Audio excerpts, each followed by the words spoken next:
Good morning, friends, colleagues, and partners. On behalf of the students, faculty, and staff of the nationally ranked University of Cincinnati School of Information Technology, welcome to the 2021 IT Expo.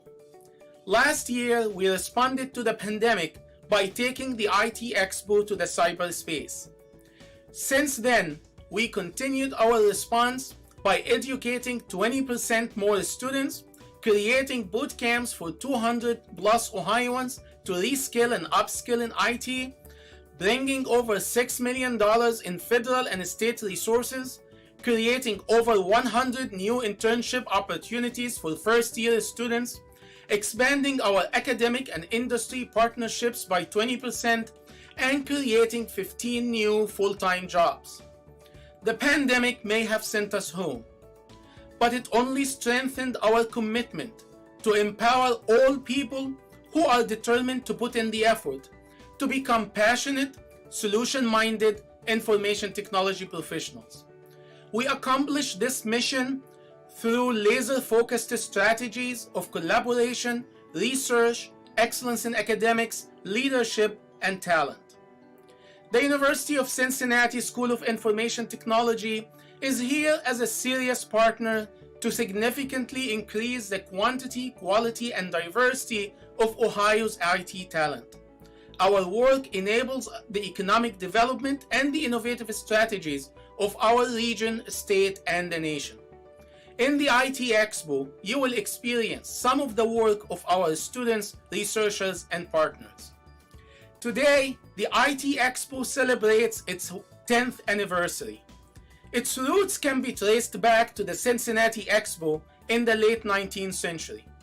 Information technology became part of the Technology Expo of the OMI College of Applied Science at the turn of the 21st century. From the hallway of Teachers College in 2011, with less than 100 students and visitors, to the massive celebration it is today, with over 2,000 visitors and showcases from undergraduate students, graduate students, high school students, and industry partners. We could not be more proud, and we could not be more grateful. Thank you to Dean Johnson and the college leadership. Thank you to President Pinto and Provost Nelson and all university leaders. Thank you to our advisory board who stuck with us through this transformative journey. Thank you to our students and alumni who believed with us. Thank you to the faculty and staff for working together through it all. As you explore IT Expo 2021, stop by the senior design projects, the high school showcase, the research symposium, and our industry partners.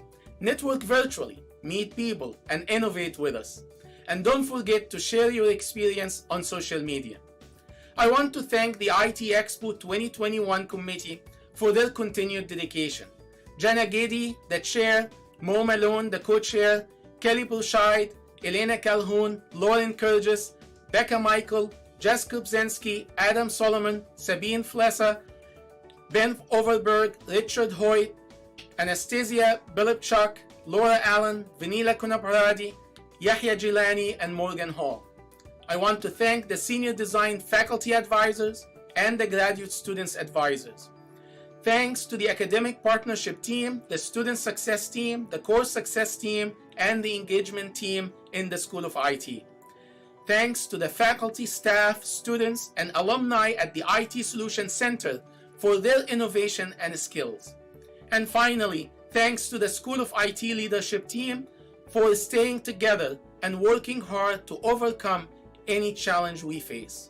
My friends, the IT Expo is where people meet, where ideas evolve, and where the future is made. Let the 2021 IT Expo begin. Hi everyone, my name is Bisaya Manchaya, and I'm currently a second year in IT on the software development track, and I'm also pursuing my master's in business administration.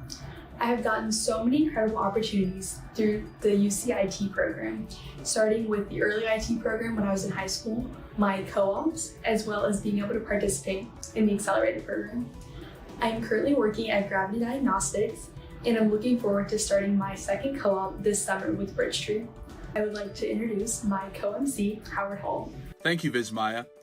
Hey everyone, my name's Howard Hall, and I'm a second year here in the IT program Dual Tracking in Software and Game Development. I'm also finishing up my second co-op with UC Civic Tech Lab, where I work as a researcher. Here, we develop new technologies that can help push our communities into the future. Now, through all these experiences, I've been able to interact and meet with some of the greatest minds that we have here in the School of Information Technology. And I'm really excited, and I hope you are too, to see some of their efforts put forth here on the IT Expo's grand stage. I would also like to thank all of our IT Expo sponsors, especially our premier sponsor, FIS Global, who helped to make all of this possible. We truly appreciate and thank you for your support. Now, at this time, I would like to welcome and introduce UC Provost, Christy Nelson. Good morning, and thank you for joining the 2021 IT Expo. My name is Christy Nelson, and I serve as Executive Vice President for Academic Affairs and Provost for the University of Cincinnati. I want to thank each of you for joining us today and for being a valued university partner. Please join me in thanking members of our School of Information Technology, Dean Larry Johnson, and Hazem Saeed, Director of our School of Information Technology, for their hard work to organize and host today's IT Expo. The Expo is an outcome of their passion and leadership and serves as the place where people meet, where ideas evolve, and where the future is made. Without technology, we would not be able to connect and share, and in today's world of social distancing, technology has become increasingly important as we use it in various forms to gather, communicate, learn, and teach remotely. This past year marks an important point in the history of education. Because of COVID-19, our educational community, from elementary to postgraduate, has been asked to think and teach differently. At UC, we tested and developed new innovative designs for personal protective items. Our faculty have invented a telehealth drone to improve access to medical services to protect against the spread of COVID-19. Our scientists and physicians assisted in the development of the Moderna vaccine that is now being distributed to people across the country. And now our researchers are uncovering ways COVID-19 impacts other parts of the body besides the lungs. By looking at lung CT scans of patients diagnosed with COVID-19, physicians may be able to predict just how badly they will experience other neurological problems. All of this is made possible because of technology. I want to take a moment and talk a little bit about the University of Cincinnati's future. As you know, our world is becoming more complex. And as an urban, public university focused on teaching, research, and service, we can solve some of the world's largest challenges. UC's strategic direction, Next Lives Here, is about pushing people to think and act in new and different ways and redefining learning so that we can create transformational opportunities for our students. Our Next Lives Here strategic plan is built around 3 platforms: academic excellence, urban impact, and innovation agenda. These 3 platforms serve as the focus that anchor and connect our work. Recent outcomes of our strategic plan include the establishment of the Cincinnati Innovation District, a connected ecosystem anchored by the university that brings people, ideas, technology, and industry together in one corridor to become a globally recognized talent center that creates solutions and drives change. To support the growth of this corridor, UC is developing a digital futures building to connect and engage UC researchers, students, and industry partners in scholarly activities that address urbanization. UC just announced development of the University of Cincinnati Space Research Institute for Discovery and Exploration to continue Ohio's and UC's extensive legacy of contributions to aviation and spaceflight. Earlier this year, UC launched a BS in cybersecurity and a BS in public health to address the growing demands for talent in these critical areas. And I am happy to share that UC students with an undergraduate degree from our College of Arts and Sciences can now more easily obtain a master's in information technology thanks to a newly created pathway between arts and science and the School of Information Technology. These are just a few of examples as to how our efforts to think broadly and act boldly can positively impact the lives of others and reshape society. Together, we must create opportunity. We must be innovators. Today, let's think of ways we can all work together to create a healthy, safe, and vibrant society. Challenge yourself to think differently and push the limits of what is possible. Each of you has the talent and ability to achieve greatness and create what's next, right here at the University of Cincinnati. In closing, I want to extend my sincere appreciation to our alumni, partner schools, and industry partners. You complete our Bearcat family. Without your support, we could not provide the renowned educational opportunities and real-world academic experiences our students enjoy. Thank you, and enjoy the IT Expo. Thank you, Provost Nelson. Please join me in welcoming UC's Chief Innovation Officer and UCRI CEO, David Adams. Hello and welcome to the IT Expo. I am so excited that you're with us today. I'm the Chief Innovation Officer here at the University of Cincinnati, and I lead our efforts for something we call the Cincinnati Innovation District. Before I get into more details about that, I'd like to show you a short video.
The future of Ohio is really about people, talent, innovation, but even more than that, it's growing our own.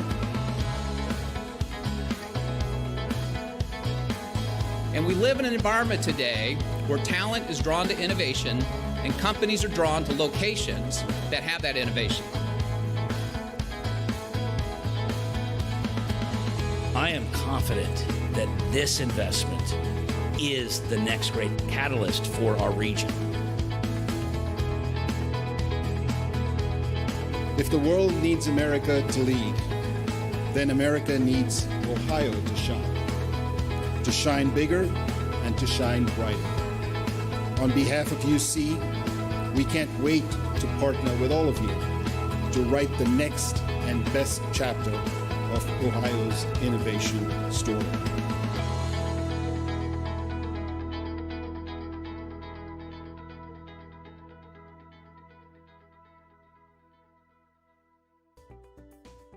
Pretty exciting, huh?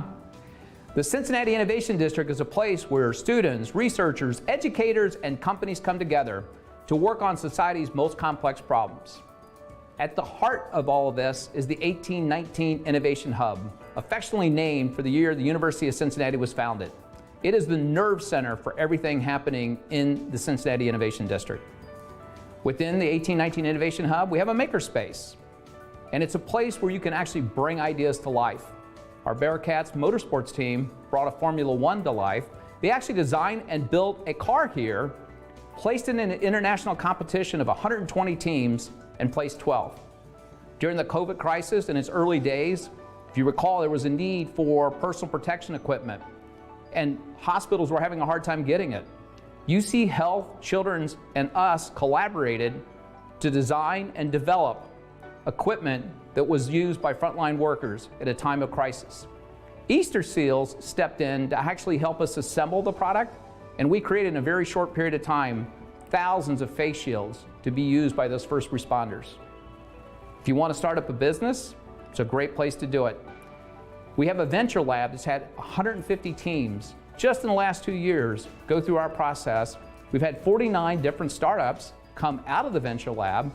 One of those is Peel 9, developed by faculty from information technology and criminal justice. It's utilizing data analytics to assist emergency responders in time-critical situations. Not interested in startups? How about working with a Fortune 500 company? Kroger is working on the refrigerator of the future. They call it a smart fridge. And it does everything from inventory management to understanding the freshness of produce that's actually in the refrigerator. Think about the technology of appliances of the future. Want to keep your skills current? Engage with Microsoft. They're a partner that's focused on ensuring all of us have the latest and greatest technical skills to compete in the digital workplace. We also have opportunities for our students to get engaged in a variety of hackathons. The shoe company Allbirds was founded by Tim Brown, a graduate of the University of Cincinnati. His business is currently in Silicon Valley, but he came back to his alma mater to engage our students in designing a recyclable shoe container that's both economically focused and focuses on space design. FIS, our keynote speaker today, when COVID hit, wanted to find ways to engage students in a remote environment. What's the best way to do that? Engage the students. So they worked with not only University of Cincinnati students, but engaged students from Atlanta and Boston in a hackathon to gain learnings. Think about that. The opportunity here to engage with students across disciplines, as well as the opportunity to engage with students at other universities. Coming this fall is an esports lab. We already have many courses around gaming, but this is going to be an opportunity to have a lab dedicated to expanding that, as well as competitions. Right behind me is the Digital Futures Complex. This is the first of 3 buildings that are going to be developed here, where researchers from across campus are going to come to work with industry to work on solving some of the most complex problems our society has. And as I always say, stay tuned. We're just getting started. I think you can see from this, whether you're interested in starting a business, working with a company, or just getting engaged with other students from other disciplines. The Cincinnati Innovation District here at the University of Cincinnati is a key mechanism to make that happen. Thank you for your time. Enjoy the rest of IT Expo, and go Bearcats. Thank you to David Adams. Now, please join me in welcoming our keynote speakers. FIS Global's Chief Development Officer of Global Banking and Merchant Solutions, Barbara Morgan, and FIS Senior Vice President of Payments and Disbursements Development, David Tarbox.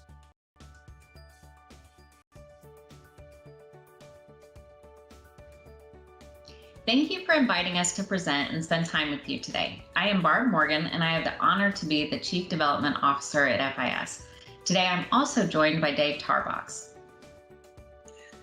Thank you, Barb. Hi, everyone. I'm Dave Tarbox, and I lead payments and disbursements for FIS underneath Barb. So first, I want to start by giving you a round of applause to all the seniors. Congratulations, you finally made it. This is a huge moment for you, and I want you to spend the time and really reflect on your time at the University of Cincinnati and all of your hard work that got you here. Graduating from college is a huge accomplishment, and you have a new exciting chapter ahead of you. Yeah, I think you've chosen the right field. Tech is just an amazing field. Congratulations to all of you for going into this next phase of your life. And really, there's so many doors out there that are open for you. And so many opportunities. You really need to think about how you're going to be able to follow your passion and really get everything out of life that it has to offer. Yeah, and like Dave said, touching on the opportunities that are out there for you. So when I think back to my time, right? So I actually grew up in Oklahoma, and I graduated from the University of Central Oklahoma, and my degree's in computer science. But to give you a little bit of the background of what got me there, and why it's really important to kind of challenge yourself and see what all is out there as you guys start your careers. So when I went to college, I had the opportunity to go at a very young age. And so when I went into college, my parents said, hey, you're 15 years old, you don't know what you want to be. So, really just explore. And so I spent my first about 2 years, really just exploring different areas, everything from the sciences, going through and looking at really kind of what was just fun to do. And I would go through the different colleges and try different classes.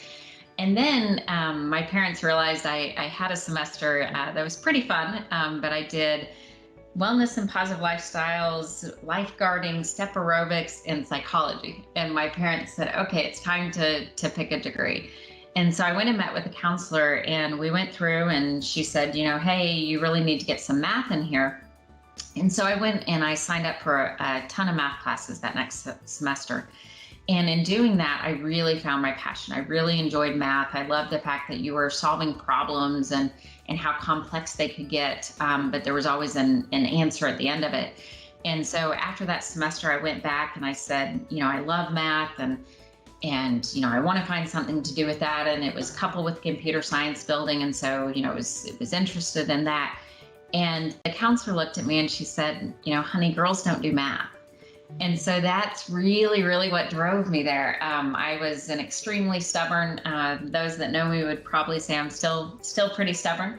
And so when she said that to me, it just, really drove that passion, both because I enjoyed it, but also, I really wanted to show that women should be a part of STEM and what women can bring to the table. And so for all of the women in the audience, congratulations to you guys, because it's still not a norm for women to study STEM. But I really, saw it as an opportunity to both follow my love of math.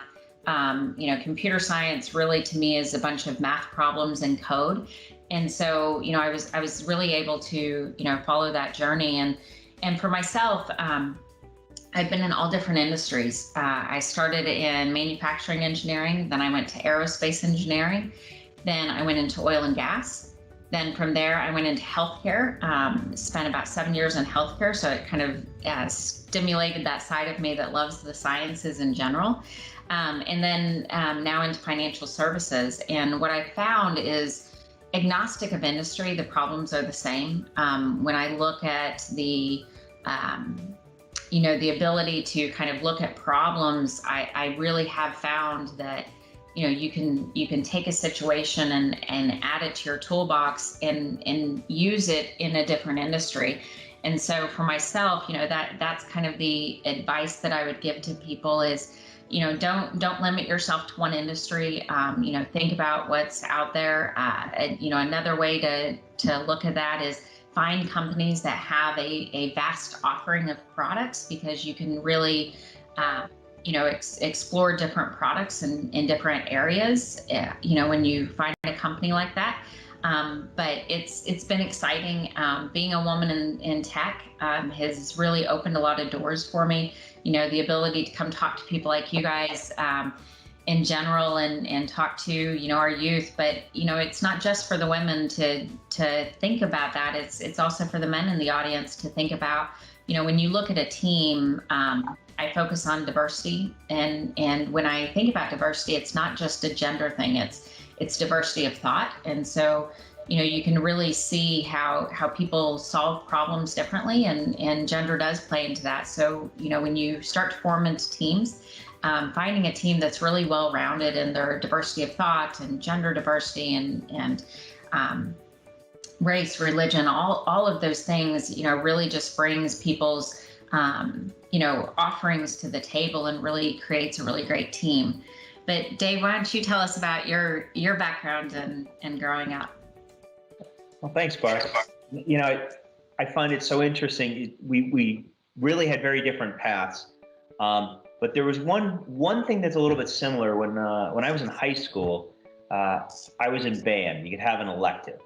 Yep. And one semester I wanted to go and do computers. And I remember my high school guidance counselor was like, why would you do computers? What are you going to do with that for the rest of your life? You should take band. And it's probably the first time I ever didn't follow the guidance of an adult in my life. And I thought, I'm going to do computers because I like them. And so then as I was graduating, I had to figure out what I wanted to do. And my dad was an engineer, and I like computers, but it seemed like the guidance counselors didn't think that was gonna be a career. So my dad's like, well, the world will always need engineers. So I went off and became a manufacturing major at Bradley, and got kind of what I thought was my dream job out of school. I had not a minor in computer science because I didn't have a computer science degree, but I took as many computer science classes as I could. And I got a job with EDS working for GM. And I'm like, this is great, computers and cars. I love manufacturing cars. And then realized really big companies are really great at the breadth of opportunities. But manufacturing in Michigan was not gonna be for me. It was too cold and it was not what I wanted. So I ended up moving to New Jersey and working in the telephony area with AT&T, and then I moved to Boston and ended up doing cellular billing systems. And this is when I was like, okay, you know what? Computers are everywhere, and everybody needs them. And boy, I should have just done computer science from the beginning. So I did that for a while, and then ended up getting into payments, and was part of a small 12-person startup in Boston, and we were doing payments, and we were doing credit card payments for online companies. This is right around 2001. And so online payments, and my role right now is payments and disbursements. The payment part is you type your credit card number in on the website. We get that transaction and call Visa, MasterCard for an approve or decline and give the merchant back the answer. And then the disbursement is Visa, MasterCard don't actually pay the merchant. Visa, MasterCard pay us. We actually get the data, make sure that the merchant is a good merchant, they're really shipping the product, so we're protecting the consumers in that sense. So we pay the merchant at the end of the day, and that's the disbursements part. So I was very fortunate to come into this area. It was 2001. Online was a big thing. We were doing online, so we were doing, Dropbox and Uber and Netflix and Hulu, all ones that we have today even. We got bought by Vantif in 2012. They were in payments based out of Cincinnati, and they do more of the card present, your Kroger's, your Macy's, Walmart, Walgreens, all those kinds of customers. So a couple years later, I was lucky. It was a big enough company, I could move to Cincinnati. So I was up in Mason working there, and I got to see a different part of the country with the same company. And that was the first time I got to move with a company, and that was kind of neat. And then we ended up buying a company in London. So a couple years later, they said, can you go to London? Because they're doing payments and we want you to get some international exposure. So I got to go to London. I spent a couple years there. And then FIS bought us. And they said, you know what? We want you to do international and domestic globally for the world on payments and disbursements. And I was lucky enough to be able to join Barb's team. And now I'm coming back to the States, and they're headquartered in Jacksonville, so I may get some warm winters. We'll have to see. But very exciting. Really have gotten to do a lot of different opportunities, which has been great. And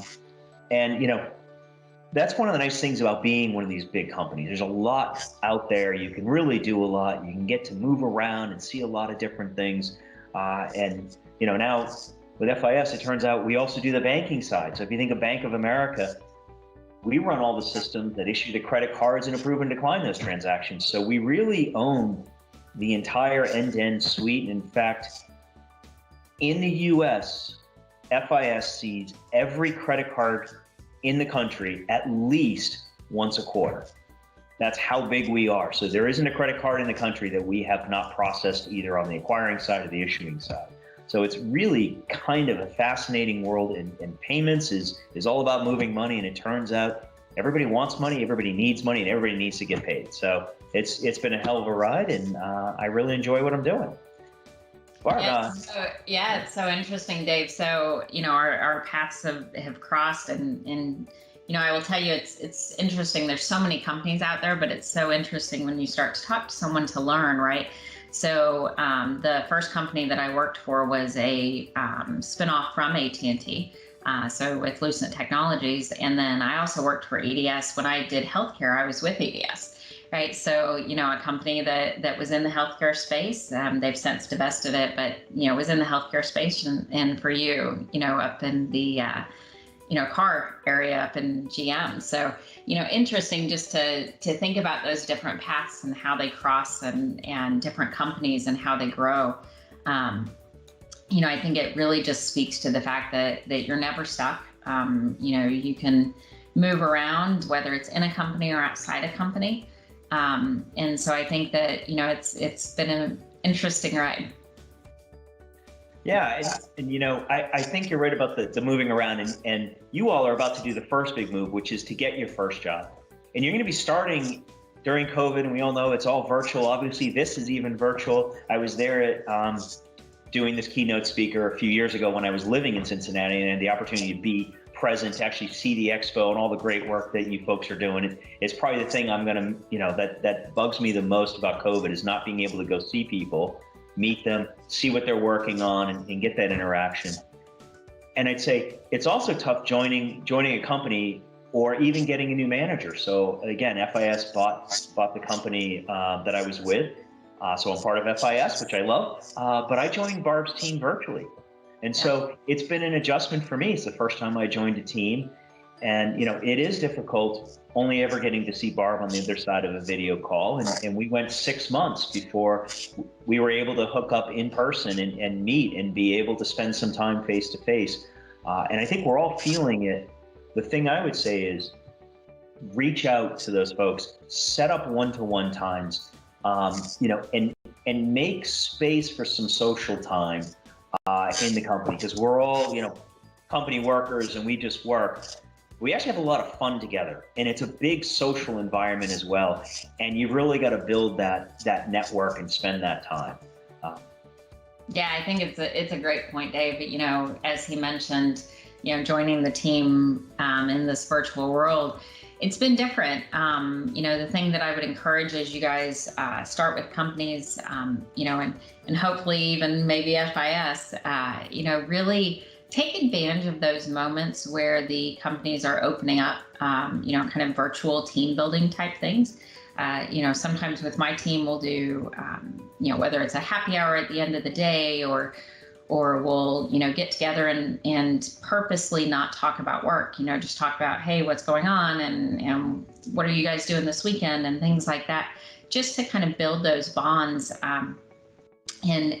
Look, hopefully people will have the opportunity to be more in person, but I think that what companies have learned is that remote working, kind of a hybrid approach, is probably, companies had started to move to really everyone has to be together in person, and obviously COVID, drove back the other way. And I think what we're finding here at FIS is somewhere in the middle is probably going to be the right mix. There is going to be benefits to the in-person. There's going to be benefits to the remote. I know from an engineer's perspective, the ability to put their fingers on the keyboard is kind of the most fun that they have in their job. And so they enjoy that heads down time that the remote working has given them. But I think, making that time for that face-to-face, whether it's on video or not, we have a My Strategy offsite coming up next week, and we're doing it virtually. And we've built times in there to make sure that, we can have some fun while we're doing it too. So, just take advantage of those opportunities when your new companies offer those to you. With that, I did want to spend a little bit of time and talk to you guys about FIS and talk to you, just so that it gives you a little bit more context to the size and the breadth of our company, but also gives you the opportunity to visit our virtual booth and look at opportunities that we have. So FIS, we are a large company, global company. We have 55,000 people. Our focus is really to lift the economies in the communities. And, really, we say it very wholeheartedly, we want to advance the way the world pays, banks, and invests. We focus on our clients, our communities, and our colleagues. Those are our values that drive everything that we do every day. And we never lose sight of the fact that FIS only succeeds when our clients succeed. And so it drives that commitment to the thought leadership, operational excellence, innovation. So we get to, in the engineering space, get to really dive into innovation almost every day. and really being a champion for our clients, and keeping them competitive. So we provide the solutions that the clients use, whether it's their online apps or whether it's when someone goes into a branch, kind of that bank teller experience, the merchants, how you transact, whether it's card present or card not present, all of those things. And so we really take the time to think about, if I was the person buying something, how would this feel? If I was the person who was investing my money, how would this feel? And so, kind of that innovative, we say we innovate with purpose. And so, we want to create that secure, scalable innovations as well. And so, security is always top of mind for us. I think that, thinking about the senior projects and what you guys did, congratulations, you guys do great work in that space. Dave and I were talking about it, as he mentioned, he was there about 3 years ago and just talking about the innovation that he saw. And that's what we're looking for, so I think that make sure that you push the boundaries, never settle. I tell my associates all the time that, you can be a leader from any seat. Being a leader doesn't mean that you have people who report to you. It means that you're leading with your teams through your thoughts. And I think that, one thing to remember as an engineer, you guys have been in this learning mode. Don't lose that learning mode. The technologies that you learned and the technologies that you'll be using 10 years from now are going to look different, but the core of what you've learned is the same. And so, be your own, kind of continual learning agent, and don't lose that part, because it's easy sometimes to get into the day-to-day. But I think, if you take that kind of mindset and incorporate it, it'll really give you guys success. But Dave, do you want to talk about our tech dev organization specifically? Yes. Yeah, absolutely. And I just want to say it's funny because Barb leads an organization that's over 8,000 people globally. And coming into that organization remotely, there's a lot of work you do, right? But we also have a lot of fun. And I did want to touch on that. So we have hackathons, we have developer days, demo days where we bring everyone in and we see that. And it's really a chance where we get to focus on and showcase the innovation, modernization, and what we're doing. So we had everything from teams that we're looking at for the banks. Could they put up cameras, and they were doing facial recognition and figuring out how closely people were standing within the bank to try to help the banks figure out how they could lay out their lobbies to bring people in effectively, and even let them know if they need to have the security guard, go over and say, hey, move a little bit further apart. So there's some really great stuff there.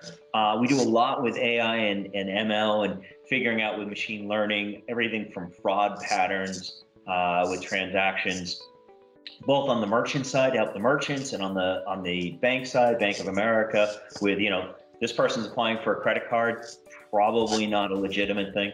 So there's a lot that we do there, and a lot of that comes out of the innovation. And that innovation really comes from teams that we have around the world. So we got people in Milwaukee, Cincinnati, San Francisco, London. We got folks in Romania. We got people in Australia. We got people in India. We even got 6 people in Singapore. So we got people pretty much all over the world. And it's, it's really a lot of fun. And we have a culture and a group that really understands it. In fact, I was in London when I joined Barb's team, and, you talk about fun. Barb wanted us all to get together, and she said, we should all have a drink together. So next thing I know, a package of Bloody Marys shows up at my house because she knows it's going to be morning my time. And you know what? We need to have a drink together, and it's going to be an early morning drink, but we're going to have it. And so, working for that kind of a boss and working in that kind of an organization that knows we're going to get a lot of work done, but we're going to have a lot of fun too. It's just been great. And yeah, and I was going to say, it's part of the adopting, the pandemic rules and how things change. I don't know if you want to talk a little bit more about that. Yeah, no, I was going to mention, so, when we do our developer demo days, so our CEO, Gary Norcross, started as a developer himself. And he is, close mentor of mine. I'd say close mentor and friend. And so he, anytime he has the opportunity to see what we're actually working on, he'll jump all over it, right? And so we have the benefit of getting to see our CEO often. And so we've had people who've just started with the company and they have the opportunity to, show him and showcase all the great work that they're doing. And he's always amazed. He's, how are these, just young, kind of very entrepreneurial mindset, and how are we ensuring that they're set up for success and that we don't lose some of that, so that fun and that innovation is just part of our culture.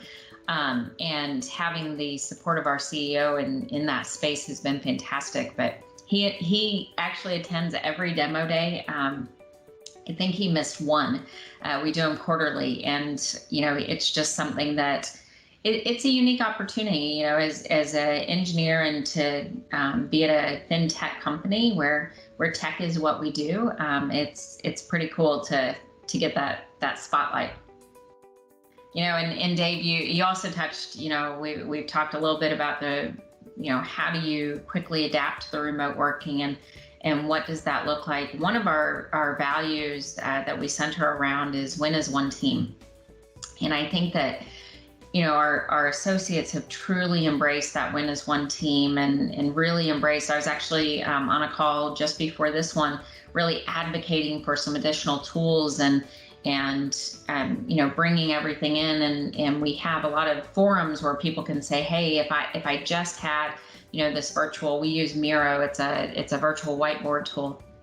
And people are really adapting to that because they were missing kind of that piece of being able to write ideas on a board at the same time and kind of not step on each other and things like that. And we use agile development, which, whether you realize it or not, you guys have been working in a very agile way in the colleges. The colleges have really honed and adapted to ensuring that people work, together, collaborative, and really in an iterative approach. And so, for us, it's been, I think that in the tech space, we were able to really adapt to the kind of pandemic very well, but I think as a company, we have as well. And in the world's, it's continuing to change. I don't think, hopefully, we never see a pandemic like this again in our lives. But I think the learnings, when you look at the silver lining, the learnings that companies have taken and the importance of their associates and the importance of, creating that good work-life balance and ensuring that the time that you made up of driving isn't just then spent on work is really the responsibility of the leaders of the company. And so that's one thing, as you guys go into your next steps, really look for those companies that put you at the front of their values, and really focus on that kind of winning as a team perspective. Dave, maybe you can, kind of touch on some of the trends or some of the things that you've seen during the pandemic. Yeah. There's been a lot of stuff we've seen. So one is we're finding it that we used to focus on collaboration, and we still do, but we used to really center around everybody being in one place. And so we're finding now it's a lot easier for us to say Boston and Cincinnati collaborate on the same thing. Boston and Texas, so we have a lot more of, I'll say, cross-site collaboration, and that's one of those things, Barb, that's here to stay. And the tools, have just come so far, and you've seen Zoom doing all these releases and Teams, and everybody getting better with these tool sets. So I think cross-site and cross-location collaboration is going to be here to stay. And I think that's great for everybody because it's allowing us even, we got teams in Brazil, I didn't mention that, but we got folks down in Sao Paulo, and they're working right now with Boston. And so they're collaborating together on things. So that's a lot of fun. We're also getting into new tech, and this is something that's been going on for a while. So it's a bit old now, but when Apple came out with Apple Pay, they had new hardware. And so we were one of the first companies to get an iPhone, and we got it before it was released to the public. We got a pre-release version that you could actually load the card on, and we had to sign a document about 100 pages thick, each of us. We had to keep it in a locked safe. It was not allowed to be anywhere where there was a line of sight from the front door to the phone, because nobody could see it. But we were able to, Apple wanted us to have one of these because they wanted to make sure that we were going to enable all of the banks to be able to process Apple Pay transactions. So there's stuff going on, and we have NDAs in place that we can't talk about. But whether it's somebody like an Apple releasing that, whether it's blockchain, we got people working on that right now, whether there's other new payment types coming out, we're always involved in that stuff. And it's just really fun to be seeing stuff, and then you work on it, and then you see, the big launch out there, and that it might be the big bank, it might be Bank of America's new loyalty program or Apple's new Apple Pay. We're really the ones that are making it work behind the scenes. And that's just something that's so much, so rewarding to do, and to be able to, drive with your parents, and you're driving down the street and it's like, yep, we do them, we do that, Yeah. Mom, you're using us every day when you go to the grocery store. We're the reason why the transactions are offline. So yeah, it's funny. I'm always trying to explain to my dad, what it is that I do. And so I tend to, kind of lean on the the credit union you go to, they use us, right? And so, you find things in your day-to-day life. I was smiling too, thinking about the new technologies. The other day, I was on with our AI/ML team, and they were showing me my version of my humanoid. And it was just fantastic to see. I was very jealous of my humanoid's, perfect hair and perfect everything. But it was just fantastic to see how they had taken my interactions from a video very much like this and fed it in. And the humanoid, I tend to talk with my hands. You guys may have noticed as we've been going through, and the humanoid, replicated and very quickly really did look like me. And so, it was just a cool technology to see. And one of those that you may not immediately think, oh, banking, they're going to be, working with the humanoid technology. But the reality is, chatbots at first were really cool and people enjoyed them. Now people are missing that kind of interaction, and people are getting more comfortable with screens. And so the banks are turning to us and saying, how can we make the chatbots feel more like a human interaction? And so, it's just a cool tech, right? And there's all different kinds of things like that.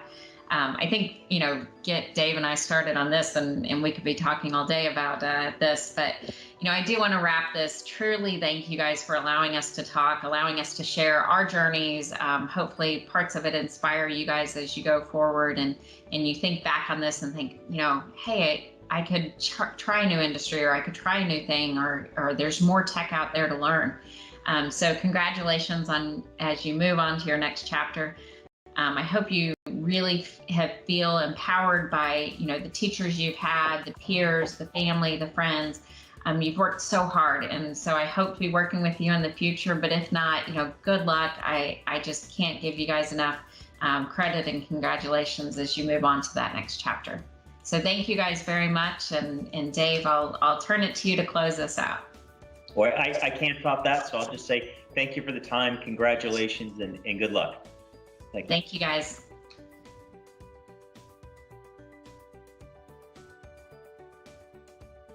Thank you to our keynotes and everyone who's tuned in live for this event. Enjoy exploring our various pages that are represented by senior design students, research symposium participants, high school students, and industry sponsors. A new feature that we have this year is live judging. At the top of the navigation bar, you can select live judging to explore this new component. Please join us again live right here on the main stage at 1 p.m. for the closing ceremony. The IT Expo is officially open.